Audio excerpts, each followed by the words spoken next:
안녕하세요, 윈블맨입니다. 올 시즌 네 번째 ATP 천 대회인 마드리드 오픈이 막을 내렸습니다. 우승 트로피의 주인은 세계 1위 야닉 시너였습니다. 결승 상대는 3위 알렉산더 즈베레프였는데요. 1위가 3위를 제압하는 데 걸린 시간은 불과 57분이었습니다. 시너가 다 되는 날이었습니다. 베이스라인에서 특유의 강력함과 정확도는 굳건했고 서브는 물론 드롭샷 같은 네트 플레이도 수시로 성공시키며 경기를 지배했습니다. 수치만 봐도 서브 에이스 8개, 첫 서브 득점률만 무려 93%를 기록했고 4차례 브레이크 포인트를 모두 가져가며 손쉽게 정상을 차지했습니다. 투어 신예로 급부상한 라파엘 호다르도, 직전 대회 우승자인 아르티르 피스도, 그리고 대회 통산 2회 우승자인 즈베레프도 시너를 막지 못했습니다. 올 시즌 네 번째 4연속 우승을 차지한 시너는 우승 상금 17억 원을 받았습니다. 최초 기록도 여러 개 썼습니다. 시너는 이번 대회 결승 진출로 로저 페더러, 노박 조코비치, 라파엘 나달에 이어 역대 네 번째이자 최연소로 마스터스 9개 대회 모두 결승에 오른 선수가 됐는데요. 트로피까지 차지하며 마스터스 1000대회가 창설된 1990년 이래 역사상 처음으로 5연속 우승한 선수로도 이름을 올렸습니다. 불과 2달 사이 선샤인 더블을 무실 세트로 우승한 최초의 선수가 되고 세계 1위를 탈환한 데 이어 시즌 첫 4개 마스터스 대회를 최초로 모두 석권한 것과 동시에 마스터스 5연속 우승한 최초의 선수 타이틀까지 따낸 건데요. 이제 마스터스 9개 대회를 모두 우승하는 커리어 골든 마스터스의 마지막 퍼즐만 남겨두게 됐습니다. 강력한 경쟁자인 세계 2위 카를로스 알카라스와의 빅타이틀 경쟁에서도 이제 마스터스 타이틀 개수는 앞서고 총량은 동률로 맞췄습니다. 이번 승리로 즈베레프를 상대로 9연속 승리를 거두며 상대 전적 10승 4패로 앞서 나가게 됐는데요. 지난 5번의 마스터스 대회에서 시너는 준결승에서 4번, 결승에서 1번 즈베레프를 꺾었는데 최근 6번의 맞대결에선 단 한 세트도 뺏기지 않았고 최근 2번의 대결에선 브레이크 포인트조차 내주지 않았습니다. 이번 대회 들어 즈베레프도 흐름이 좋았음에도 상대가 되지 못한 건데 즈베레프는 시상식에서 즐겁게 축하해주고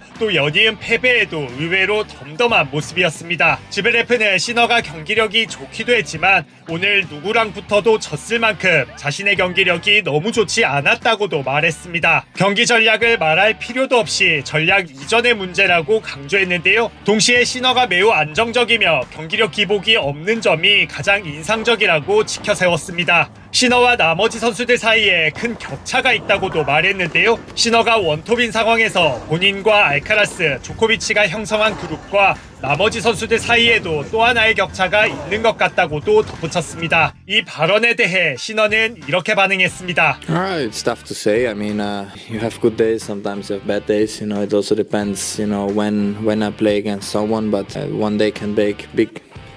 Changes. If we see the first day, here against, first round matches, they are very tough. I don't compare myself, with other players. I try to be the best possible version of myself, and that's it. So. 어릴 때 탔던 스키가 테니스에서의 움직임이나 슬라이딩에 도움이 됐다고 생각하느냐는 질문에 시너는 솔직히 주로 정신적인 부분에서 도움이 된 것 같다고 말했는데요. 넘어지면 다칠 수 있는 스키를 탔던 경험이 두려움을 덜어주고 멘탈을 강화하는 데 도움을 준 것 같다고 봤습니다. 슬라이딩에도 어느 정도 도움이 됐을 수는 있지만 정확히는 잘 모르겠다고 밝혔습니다. 빅3와 같은 기록, 더 나아가 최초의 역사를 쓰고 있는 걸 얼마나 의식하냐는 질문에는 자신은 기록을 위해 경기를 뛰는 건 아니라고 강조했습니다. As I always said, I cannot compare myself with Rafa, Roger, Novak. What they did, it's something incredible, and I don't play for these records, or I don't play for records in general.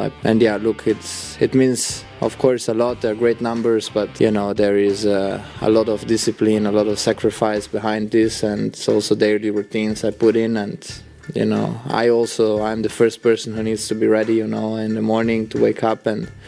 But I like the journey. I like to put myself in best possible position to be the best version of myself. I don't play for other records, and as I said, what the other players did in the past and Novak still doing, it's something incredible, and I cannot compare myself with them. 지난 5번의 마스터스 우승 중 가장 어려웠던 걸 꼽아달라는 말에 파리는 실내, 인디안 웰스는 바운스가 높고 마이애미는 빠르고 평평하며 몬테카를로는 느리고 마드리드는 고지대라 매번 다르고 어려웠기 때문에 특정 경기만 꼽기는 어렵다고 설명했습니다. 사실 이번 대회를 앞두고 가진 기자회견에서 강력한 경쟁자들이 부상과 휴식으로 나오지 않았는데 본인도 더 쉬고 싶은 마음은 없었느냐는 질문이 있었는데요. 신원은 그런 생각을 안 한 건 아니지만 그러기엔 컨디션이 좋아서 안 뛸 이유가 없다고 봤고 일단 마드리드에 가서 보자는 마음으로 참가했다고 말했었습니다. 만약 대회 도중에도 몸 상태가 안 좋거나 롤랑가로스에 영향을 줄 것 같으면 멈추려고 한다고도 덧붙였는데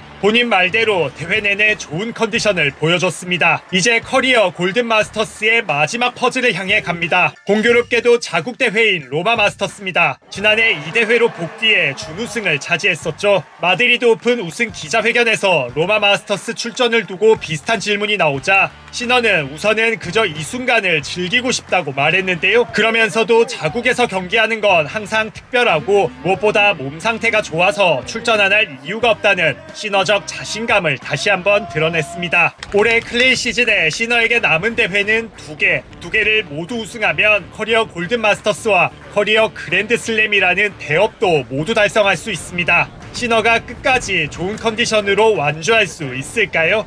여러분은 어떻게 생각하시나요?